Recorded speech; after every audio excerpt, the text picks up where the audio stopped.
Hello, everybody. This is Dalton Nelson here to talk to you again today about the games that I had played for a given month. Hope you all had a great month. Today, we're going to be talking about the 8 games that I had played in April 2026. So, before we begin, I will say that this month was a very interesting month for me in terms of games played, as all of them were games that all of them were replays, which means that all of them were games that I had played in the past at some point. So none of these were new experiences for me for this month, but I felt like playing through all of these either to get a good basis on what I was planning on playing next anyway, or to just kind of revisit some things, get some thoughts on things, or just generally get some replays out of the way. So I just dedicated my month to that. I didn't get everything I wanted to out of the way. For example, one of the things that I think I had mentioned last month is I wanted to replay Yomawari Midnight Shadows. Did not get to that this month, or well, technically, I started it like this week, but I haven't finished it. So I'll talk about that next month. But regardless, I have 8 video games that I still want to talk about and give my opinions on. So if you remember from last month, I had played the newest Resident Evil 9, aka Resident Evil Requiem, which I remember really loving.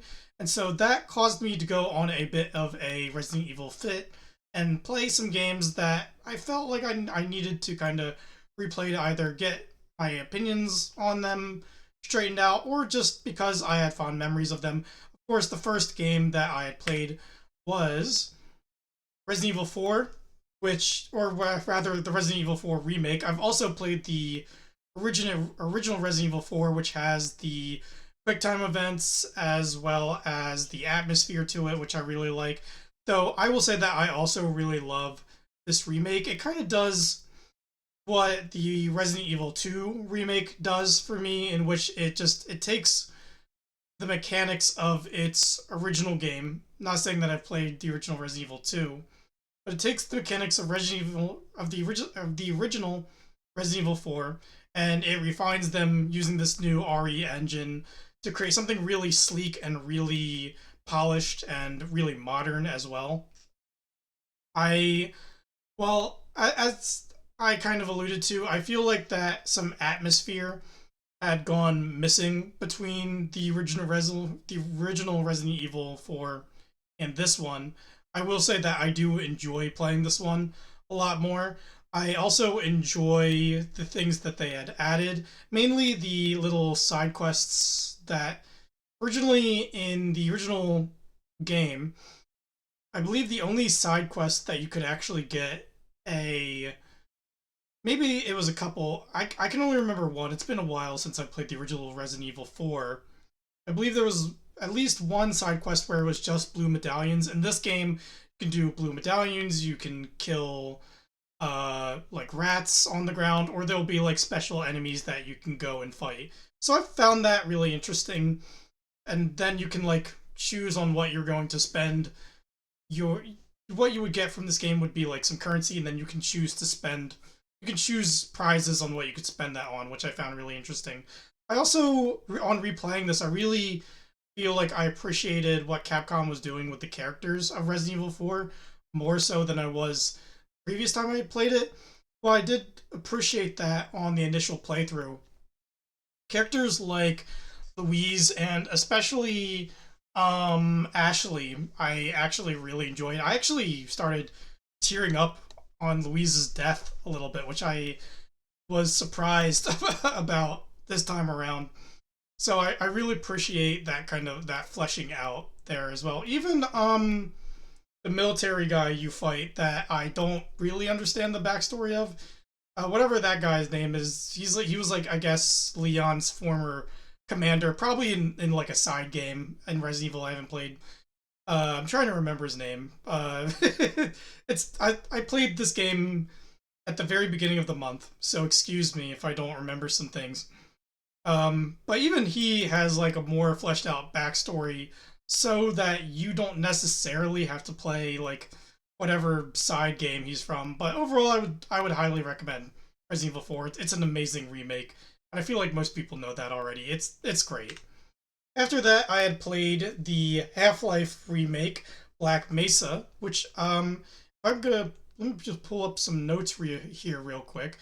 Black Mesa came out in 2020, so this game's about 6 years old, which is kind of surprising. Though technically it's not 6 years old. Technically it's older than that.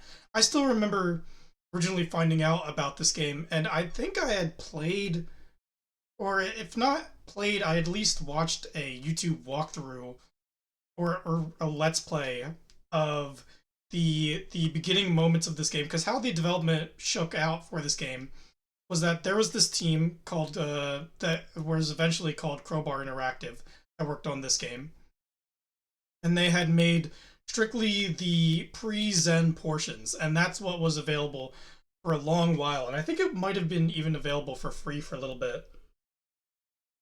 But it took a while for them to actually build out the Zen portion, and that's what you get in this kind of full deal here. Full deal here. In fact, I don't know if that's what Definitive Edition kind of points towards that edition. It's been a while at this point, but one those Zen missions are really cool. I guess we'll get into it in general. Half-Life as a game, Half-Life 1 as a game, I find really fun. I've only played Half-Life Source, which is, I know, a game that has quite a lot of infamy within the Valve player and Half-Life player and Half-Life fan community, and there's many reasons for that. I definitely understand that, and it's been a while since I played Source, so I don't know how much more broken it could be now than when I had initially played it a long time ago.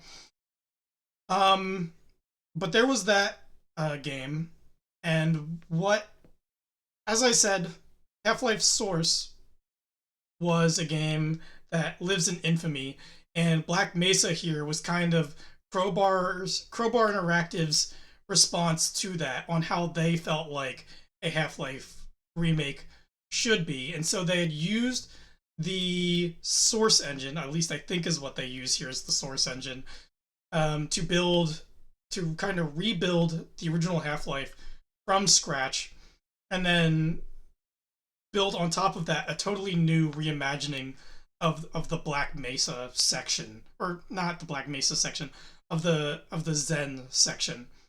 And so my thoughts on this remake are that I do really like it. It's really polished. I One thing, and I don't know if this is an opinion I have of the original Half-Life as well, but I really enjoy the moments when you're actually in the offices of Black Mesa. Once you start getting topside and once you start facing the soldiers and the game starts to become a little bit more action focused, that's when the game starts to lose me a little bit. But I guess that's just because I like the more kind of isolated moments within the Half-Life franchise than I do the action moments. I mean, there's some good ones in there, and I do think Half-Life 2 does those action moments better. And I do like the set pieces that they have, especially like the one set piece where the big gargantua is chasing you and you have to take him down with like mortar cannons. That's a really fun moment within this game and within Half-Life in general. But for overall, I feel like it gets a little fatiguing after a while, which is why I've always found that the original Zen levels, while definitely you can tell that it was a little bit of a rush job and that it could have used some expanding and that it is like a weaker portion of the original Half-Life, it did kind of act as a breather in the same way as like the last Citadel level of Half-Life 2 kind of acts as a breather after you do that whole kind of street war thing. Meanwhile, in this game, what Crowbar Interactive has done is they've definitely stretched out the Zen portion to such a degree to where it is really impressive as to what they've done. And I do think that like there's some really clever ideas in there, especially the zombies that wear the HEV suits. Really love that idea. I'm surprised, honestly, that Valve hadn't originally thought of the idea. I think that idea is just so clever and so awesome and so interesting. There's some other things in there as well. I saw that there's some things I noticed while playing through the Zen levels where I feel like Crowbar Interactive was even taking some influence from like the Half-Life 2 episodes. There's one portion that reminds me of when you're uh kind of reminds me of Half-Life 2 Episode 1 when you're kind of calming the core of the Citadel that's about to like explode, and you're like shooting lasers at it to kind of get it to be a little bit more stable so that you can escape. There's a section like that in this game, and then there's a section like, and then there's a section that's very inspired by Half-Life 2 Episode 2 that very much feels like the antlion tunnels. That would be in Black Mesa. That would be Gonarch's lair, which I think in the original game is just like a boss fight and that's it. I think it's literally like you take a left turn, and the Gonarch is there, and then you just gotta like fight the Gonarch in this pit. Here they definitely stretch that out, and it feels awesome. It feels blood pumping. Feels you get that feeling of adrenaline and stakes and things like that. So overall, really, I remember being really impressed with this remake at the time, and even playing it now, I'm still really impressed by it. It's a really fun remake, and if you haven't played the original Half-Life, I think you should. But if you also are interested in this remake, I think it's a very good place to start as well. So, had a lot of fun with that. Then, as I had alluded to last month, I wanted to replay Resident Evil Village because I think, as I had mentioned last month, I have some mixed feelings on this game. And after playing it this month, I think those feelings got even more mixed.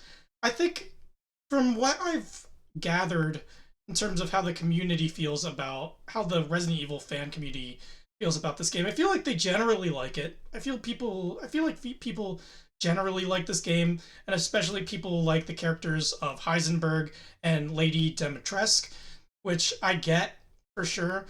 When I play this game, I feel like it's nearing on a mixed bag. There are some sections I really like. I really like Castle Dimitrescu. I really like the village section. I really like Heisenberg's factory. There's also parts about this game that I really don't like. I feel like the guns feel really weak. There's this glitch on the PC version of the game that I don't think is there on console versions of the game, but the guns are very quiet on the PC version, and I couldn't figure out how to fix that. So that might have contributed to why I feel like the guns felt very weak and lame in this game. But there's that. I also am not as big of a fan of like the four main bad guy characters as other people are. I feel like Lady Dimitrescu is fine. Moreau is whatever. You spend so little time at his place. The doll lady, you spend even less time at her place. It feels like the Resident Evil development team wanted to try and put a PT like section in the game, and so the whole section where you get chased by the fetus kind of feels like that. And it was probably interesting the first time I played it, but every time I replay it, I just feel like I feel like it doesn't live up to that first moment, and I always feel like that part of the game is definitely like one of the lowest points of Village. And then like the way that section ends, where you have to find the doll and like stab it, I feel like is really lame as well. So for me, this, as I said, this game kind of teeters on a mixed bag. Even Mother Miranda as a villain is like fine. She's okay. I feel like she borders on cartoonish at times, and I especially don't like the twist at the end where you find out that like Richard Spencer, I think that's his name. Richard Spencer got like the inspiration for his scientific experiments from the first game from her and what she was doing. I think that's really lame. I don't like that. I don't like that addition to the lore at all. And overall, I don't like Chris in this game either. I feel like that's one thing that a lot of people seem to agree upon, which is that Chris Redfield in this game, well, thank God they changed his look from blonde Chris from Resident Evil 7 to what Chris kind of looked like in Resident Evil 5. They do change his look back, but Chris as a character just kind of comes off as an asshole in this game, where it feels like he really should have just like, I don't know. It feels like Part of one thing I noticed while replaying this game as well is that there were specific moments of this game that felt very similar to Resident Evil 7. And it felt like that's what the Resident Evil Village development team was trying to do. It felt like they were trying to capture the magic of Resident Evil 7 again in this game while trying to kind of expand it to be like a first person version of like Resident Evil 4 gameplay wise. And what results is I don't know. I just feel like they're trying with this like mystery, but where I feel like the mystery feels like it gets kind of paid off in Resident Evil 7. In this game, I feel like it's just kind of a wet fart, in my opinion. So to me, this game kind of doesn't do it for me all that much. I like it. I think I'm overall positive on it. But for me, I just feel like as time goes on, this is gonna feel more and more like a mixed bag to me. So that's my thoughts on Resident Evil Village. And then, of course, because I played Village, I might as well play 7 again. I've played this game so much that I can play it really quickly. And so I played it, still love it, still think it's great, still think it's one of the best Resident Evil games in the franchise, and still in awe of it, especially in how, like, not only it helped revive Resident Evil as a franchise, but it also still stands on its two legs to this day. And let me check my notes again, because I think this game is about to turn Resident Evil 7 is about to turn 10 years old, which is kind of surprising. I remember when the game came out.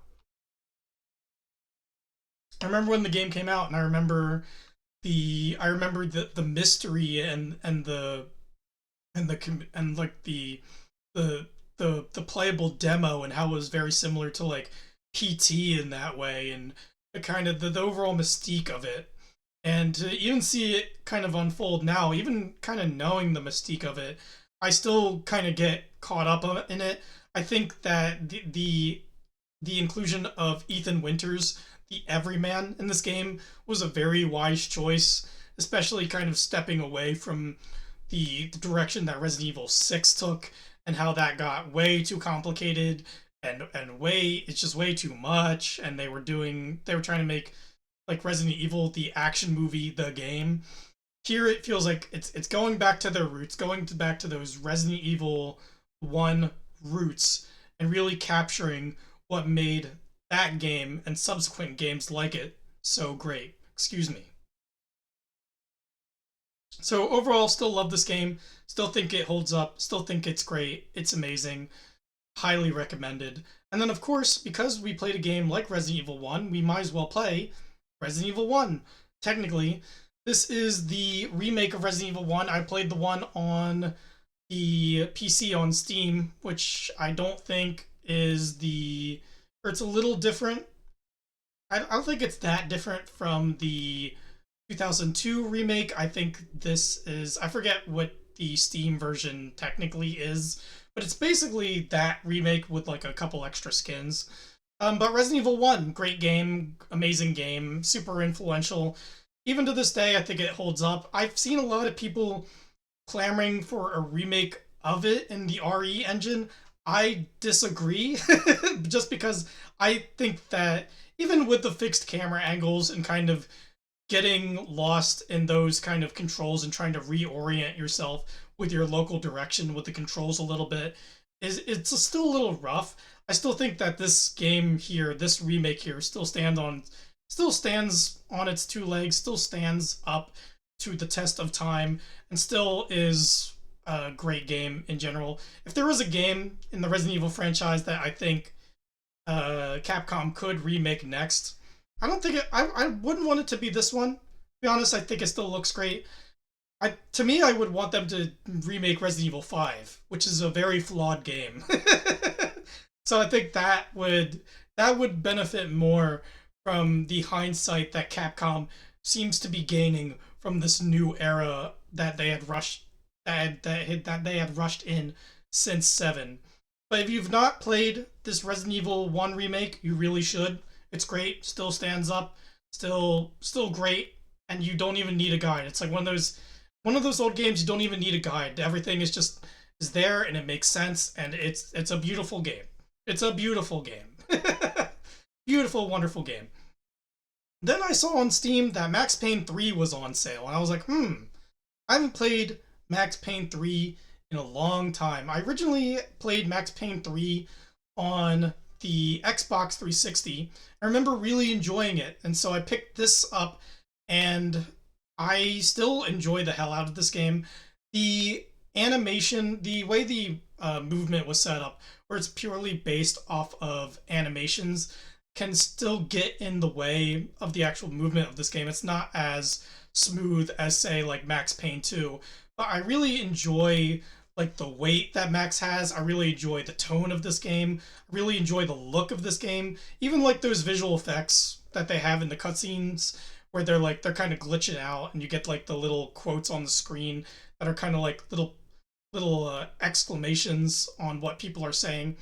That does get a little bit of annoying, especially as Max starts to sober up a little bit in the story. I wish that Rockstar had like kind of held back, just because I feel like that would make more narrative sense from an aesthetical perspective. Where in the beginning of the game, of course, he would kind of have this more disoriented view of Max because he's going through a lot of trauma and pain and addiction, and he's just a really messed up being and a really messed up man by the beginning of this game. But as he sobers up, I really wish that they had just uh, held back on those effects and thus kind of symbolized the clarity of mind that he was in by the end of this game. But I originally mentioned Resident Evil 5, and I feel like this is Resident Evil 5. This is what I feel like Resident Evil 5 should be in a lot of ways. It's like it's still a white man kind of going into a foreign country and shooting a lot of its local inhabitants. So I can see where some people might see that as a little problematic in the kind of similar ways. But where Resident Evil 5 is just problematic, in my opinion, Max Payne 3 is at least self aware and has the wherewithal to comment on that nature. And Max as a character seems self-aware as this, like he constantly calls himself like a dumb gringo, or he constantly sees himself as this interloper that clearly shouldn't be in this environment, and he's clearly just making the problems of this environment worse. And so I feel like that at least makes Max Payne 3 a lot better in that regard. I also just really like the uh, mission based structure of this game. I really like. We're gonna get into the other Max Paynes here because playing this Max Payne made me want to play through the whole franchise again, as it goes, I guess, with me. But playing through this, I really appreciate the automatic checkpoints for sure. No more quick saving, which is fun. It feels like the game is actually really well balanced. I think I mentioned Max's weight before. It feels very weighty in the way that he really should be. Things feel really heavy. I really like the bullet time effects as well. The cover system, really enjoy that. There's just a lot to really enjoy about Max Payne 3, and I feel like I'm saying this a lot in this video, and this is probably the last time you're gonna hear me say this. Kind of talking about the next two games here, as I've already spoiled. But this is Max Payne 3 is a game that very much stands up in my opinion, and I really enjoyed going back and playing it. So I would highly recommend it. It's a great action game, and I feel like it's got like really great writing and a really great atmosphere. And it's one of those games that as soon as you pick it up, it feels so full of adrenaline that you almost can't put it down until you get to the very end. It does feel very movie like while still retaining that that that interactive quality that makes games as a medium so great. So after I played Payne 3, excuse me, I was like, okay, let's play some of the other Max Payne, or the other two Max Payne games, and see how I feel about those. So we start, of course, with Max Payne 1, developed by Remedy Software, which I guess is another thing I should point out. Max Payne's 1 and 2 were developed by Remedy Software, same people who made Control and Alan Wake. Meanwhile, Max Payne 3 was actually made by Rockstar. I can't remember what.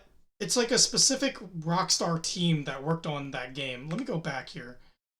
it doesn't say here on this slide, but uh, it was some specific Rockstar team.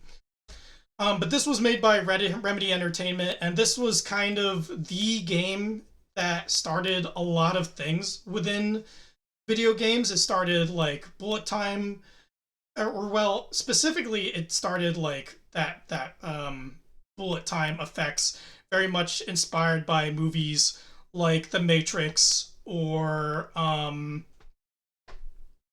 Boiled as well. Big influence on this game. Um, Very much also just based off of like pulp neo noir novels. I really like the atmosphere of this game.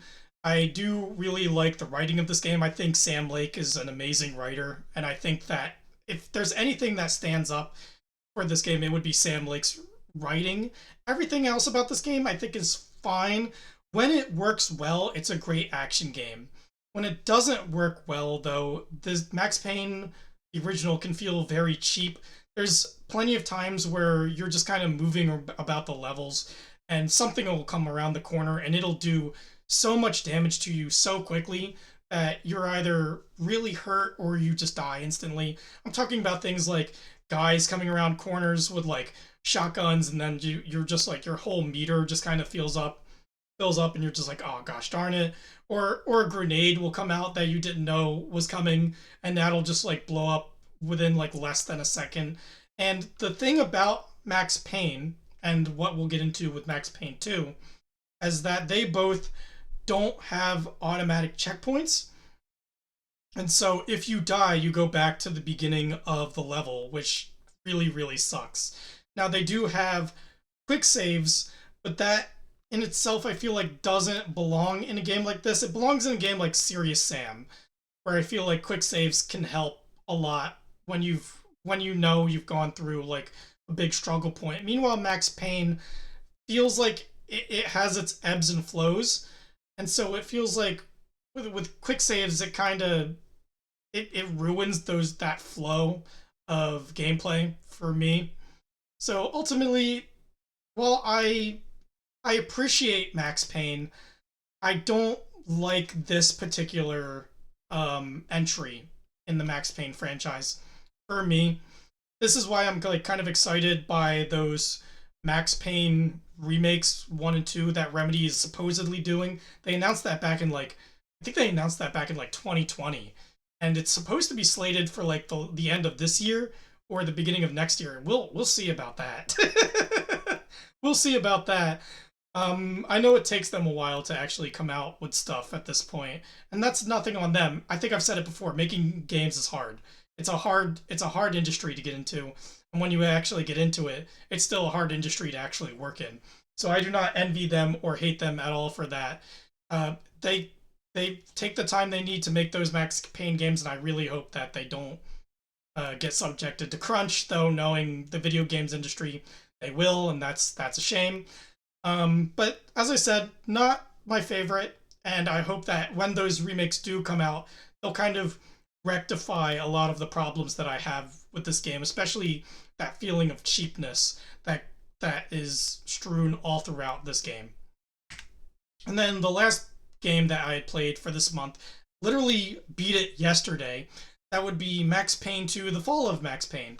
So this is a direct sequel to the original game. Picks up right where the last one left off. Where this game, I guess I never really talked about the story of the last game. The last game focuses mostly on Max and him dealing with the death of his wife and child, and then kind of getting mixed up in this conspiracy plotline.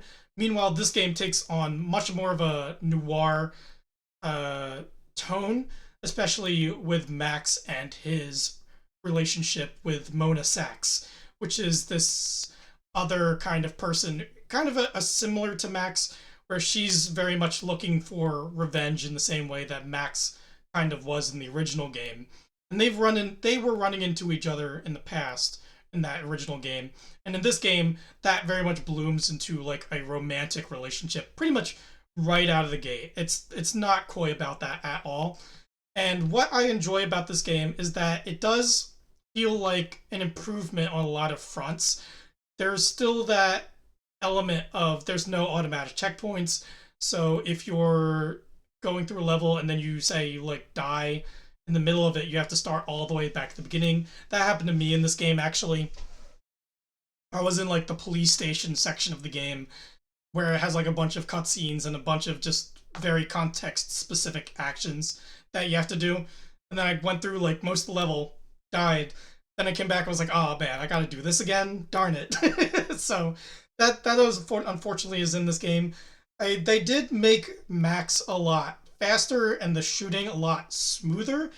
It feels like they took the supposed difficulty of Max Payne and they took it in the complete opposite direction where they wanted to make it a little bit more of a casual and smoother affair. But I feel like in doing so, they did kind of tilt the scale the other way just a little bit too far, in my opinion, insofar that there are parts of this game where it feels like it's a little bit too easy. Once you start this game, you get all of the weapons that you're going to get pretty much right away. Which I guess for variety's sake is pretty good, but in terms of like actual progression, I feel like the original Max Payne did that better, where getting a new weapon felt really nice and felt like a change of pace for the game. Here, having all the weapons kind of available right away, it's just like, okay, I guess I'll just take my pick at any particular moment. So there's that, and as I said, Max feels like he's moving a lot faster to the point where he's very light. And I think this is a problem, especially when it comes to the bullet time mechanics in this game, where it still feels like he's moving so fast. And that's something I don't like about this game that I feel like both Max Payne's 1 and 3 get really right. Where it feels like if you're slowing down time, Max should slow down with it. And so should like things like reloading and things like that. I feel like what they did here, where it feels like Max Payne still kind of retains a lot of that speed in 2, I feel like that to me just doesn't feel right. That's why I like Max Payne 3 a lot. It has that weight and it has that it gets the feeling of bullet time right, in my opinion. And I feel like Max Payne 1 did to a degree. Here though, I feel like it's kind of in my opinion. Though I do enjoy this game's tone and its attempt. I don't even want to say attempt at story. That makes it sound like it failed in some way. No. The story in this game I think is amazing. As I said, Sam Lake, great writer, great atmosphere to this game as well. I even like the little bits of humor and meta commentary throughout this game as well. Especially the Funhouse section is a definite highlight for me. But that is it. That is all I had played in the month of April 2026. So thank you everybody for watching. Hope you enjoyed. If you like my videos, I have this YouTube channel, so you can like, comment, or subscribe. I guess hit the bell as well if you want to know if I upload a video right away. And with that, it's getting warmer, it's getting hotter. So get outside, have some fun, and have a nice day.